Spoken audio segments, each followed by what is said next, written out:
I've decided that 2026 is the year where I get unaddicted to my phone and social media and live a more analog, peaceful, joyful life where I actually experience the world, instead of looking at how other people are experiencing the world. I think at this point we all know why social media is bad for us. We know how it's negatively affecting us. I think we've all probably tried some way to stop using it or use it way less. I've definitely found and shared a lot of tips that have really genuinely helped me to reduce my social media time or my screen time in general. I've made many videos about this topic, but I've always been very up and down, and I have had enough, okay? I feel like it has taken so much from my life, my experience in this world, and I genuinely started to feel really, really stupid. Like my brain does not function the way it used to, okay? And I have really reached my breaking point. And I think the secret is finding things to replace that time with instead of just looking at like tips and tricks on how to stay off of it. I've been doing this detox, like a month-long detox where I'm not on any kind of social media at all, including like YouTube, Pinterest, none of it. And so much of like my childhood self has returned, like that childlike wonder, or like when I was so bored out of my mind, I just thought of like super random things to do. And so much of that has returned. And now I feel the difference. I feel like you have to experience the opposite to really get what social media has done to you in a negative way, like what it's taken from you. So I thought today I would share with you different like analog activities, my interests, my hobbies that have replaced scrolling time for me, in hopes that it gives you some ideas or like inspires you to try to do the same, because this is the best I have felt in a really, really long time. Before we get into all of my like analog activities, I really, really think a good reset, in my case, like a month-long social media detox, was so necessary, and still is. I'm still doing it because I think it really resets your dopamine levels. Like you get to a point where you're so bored, you don't know what to do with yourself. So you like grab a book or an activity or go outside. You have a lot more time and a lot less like stimulating distractions. So I think this would be really, really hard for me to do. It would require a lot of self-discipline if I wasn't doing the detox. So I really feel like that was the best thing I could have done for just finding new hobbies and new interests, and obviously just feeling so much better. And I feel like removing those like high stimulating, flashy distractions really helps you to, first of all, calm down your nervous system and make room to like reflect inward. And along with this reset, therapy has also been really, really helpful just to kind of work through what's been holding me back and just create more mental clarity and like actually create mental space to like move forward in a grounded and clear way. BetterHelp is the paid partner of today's video and such an easy starting point if you want to get into therapy this year. You basically just fill out a questionnaire and you match with a therapist in as little as a few days. Plus, you can really easily switch therapists anytime at no extra cost if it's not the right fit. I highly recommend trying it out. Therapy is so helpful just to process what's been holding you back, but also just if you need some support, like we all go through stuff, it can be so helpful. So click the link in the description box or go to betterhelp.com/Nika to get 10% off your first month of therapy. Where do I start? I guess with the just most obvious one, journaling. I have been like a journaler for many years. I have a whole box of journals. So what I usually do is just like stream of consciousness writing, where you just write whatever pops into your brain, just to kind of empty out your brain, flush it out, I also do like gratitude lists, but during this time I have made so many lists, like analog things I want to try, fun things I want to do this month, or like I physically write down a playlist for the month of like my favorite songs. If like a random thought pops into my mind, like what are my favorite cities, or like what are the cities I want to go to, write it down. Like, it's fun. I would love to make a whole video of like ideas of what you can journal about, because I have so many. So let me know if you want to see that. I get so many questions about this journal. This is from Liberty in London. But I think this is another fun idea. Like you can just get a plain journal and then find a nice fabric, which this is, and like glue it on there, you got another fun activity.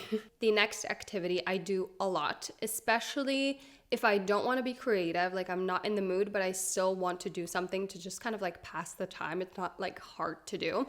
And that is word search. So this one is in Danish because I was trying to learn Danish words while I lived there, but you can get one of these. I'm also gonna get like this crosswords collection and like a little Sudoku book, and I want to get like a small one so I can take it with me. What I realized throughout this whole thing, that we are like toddlers who need to be pacified with our screens. Like I need my little screen to wake me up in the morning. I need my little screen to get around. I need my little screen to get through lunch so I'm not bored just eating. Like it really is ridiculous. So this is just one of my pacifying activities. Another activity I love, it kind of consists of a few different hobbies. So first is having a little camera. This one is great because it's tiny, like I can literally put it in my pocket. So I literally take it with me, can take cute little photos with your friends, or if you go for a walk and you want to like be a little artistic. And then I've been making albums. So I made this one for Christmas for my boyfriend, and it really got me into the hobby of making albums. So every once in a while I like just print off all the photos from my camera, some of them that I have on my phone, and I make a cute little album, and you can like write stuff in there just to keep your memories safe all in one place. Like I love looking at photos. It is one of my favorite things on this planet, like going to my grandma's house and like looking at old photos. I love it. So I love just looking at this. Like if I'm really bored, it's on our coffee table.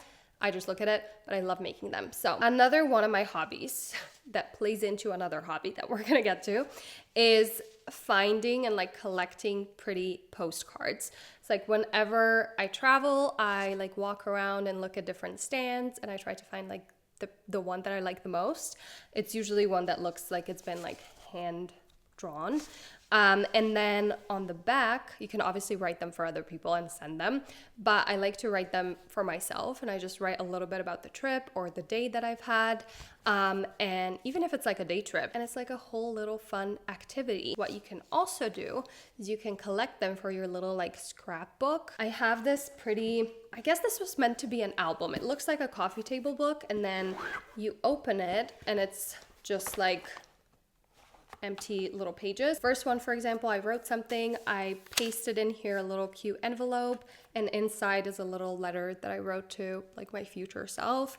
Another spread you could do is like do a little postcard and then write about the day that you've had. If you go on a trip, you can obviously make a little page of your trip, or if it's a new month, you can do like a vision board for the month, or like fun activities, like draw in there like whatever you want. I love writing in like a pretty way. I used to do it on my iPad a lot for work, and I have these like graphic pens, so I've been just like trying to write stuff in a pretty way. Again, like kind of silly, but I love doing it. Another thing I love is a puzzle. I have this like Iceland puzzle that I've been doing.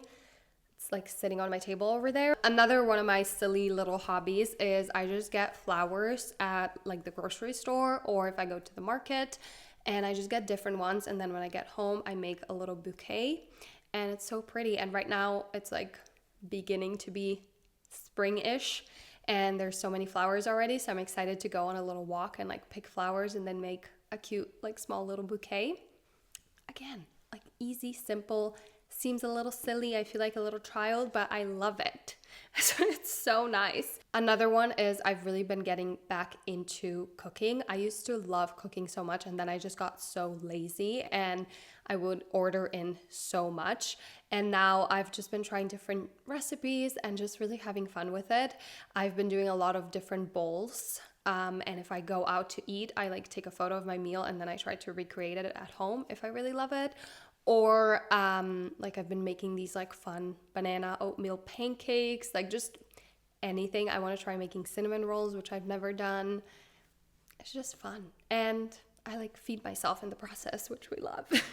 Another great thing to do is have something small that you can like read or shift through. A magazine, for example. I love interior design. So this is just like an old AD magazine that I had sitting around, And like just having this on like your coffee table or kitchen table so you can like shift through it when you're bored, love. Same with like little like coffee table books. I also had this one that I got as a gift a while back.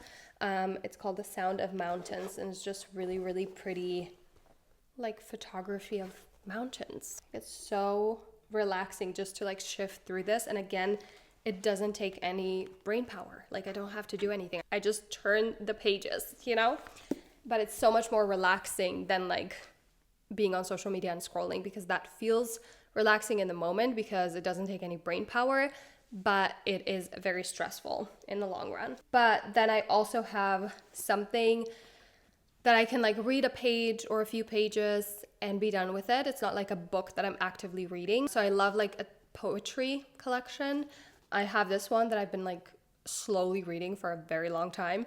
It is Love is a Dog from Hell by Charles Bukowski. I've read a few of his poetry collections before, and they're just like a page or two long, and it's just nice to read while I'm like drinking my morning tea or eating my breakfast. Love. Which brings us to like actual books. I feel like the easiest books to get into are romance, because it's kind of like reality TV, you know?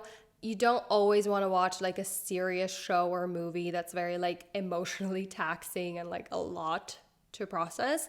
Sometimes you just want a little bit of reality TV, and that is to me the romance genre or the fantasy or like romantasy genre. Any of those books, so easy to read, so easy to get into. They really hook you in. I was obsessed with them for a very long time, but then I got over it. So now I love books like this. This is one of my favorite books of all time. It's called Ready Player One by Ernest Cline. It's just like a fun journey, this whole book, okay? Very entertaining. It like hooked me in straight away. I was like gripped throughout the whole book. There's so much happening. Like it really is very entertaining and like a really good story. So highly recommend. Apparently the movie sucks. I didn't see it, okay? But if you did, give this a try anyway. It's one of my favorites. Another one that I feel like just gives the right vibe if you like social media, like pop culture, and you want something fun, easy to read. Daisy Jones and the Six by Taylor Jenkins Reid.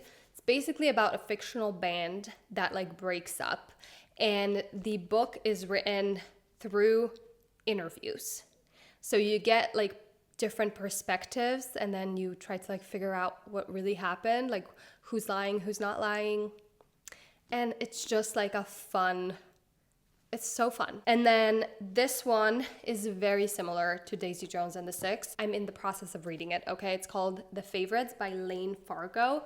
And it's basically about this like ice skating duo. So apparently, I obviously haven't finished it yet, but some sort of scandal happens. And there's interviews by people around them that obviously you don't get the full picture because they weren't them. But then you hear the actual story from her perspective. It's like a female and a male ice skating duo. I hope I explained that well. It's been very entertaining. I'm like 100 pages in. It's been fun. Here are a few things I'm planning on doing, okay? I have a whole list that I made, which we're not going to get through the whole thing, but a few things that I am fully planning or thinking of doing.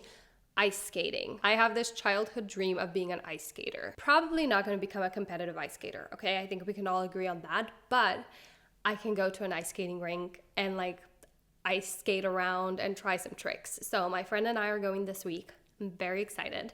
Another kind of like physical activity I want to get back into is climbing. It's just such a fun physical activity that you can do. You can also do it outside here in Slovenia, so I would love to do that. I really want to take like a class. They have these classes where you go in like once a week with a group of people who also want to get into climbing, and they just teach you some like techniques and stuff. So I think that would be really good for me to actually like force me to go every single week and like really get into it, because every time I go with my sister, I love it so much. There's also a ceramics class close to where I live. I've only done like ceramic painting, which is also great if you go with like a friend or just by yourself. Love that, but I want to learn to actually make something from scratch. And then I want to try knitting. My boyfriend's grandma is gonna teach me how to knit, so I'm very excited. But yeah, it's just like when you have the time and the boredom and no like easy addictive distraction, there's like so many things that you want to do. And like right now, the sun is out. I want to go out for a walk, or I want to go to like a little cafe and bring my little notebook or a book and just like sit there by myself and do one of my cute little analog activities. So yeah, that is everything, guys. I have been having the best time ever, and I highly recommend doing this detox and just slowly replacing things with like analog activities that you actually enjoy doing. Life feels so much calmer, more peaceful. You really feel like you're actually living in the moment. You feel more creative, you have more ideas, you just have more energy as well. Like I used to feel like I have no energy to do anything, but I was really just spending that energy scrolling. So now I actually like, when I think about like, oh, I want to go for a walk, it's sunny out, I just go, you know? Thank you guys so much for watching. I hope this was helpful, and I will see you really soon.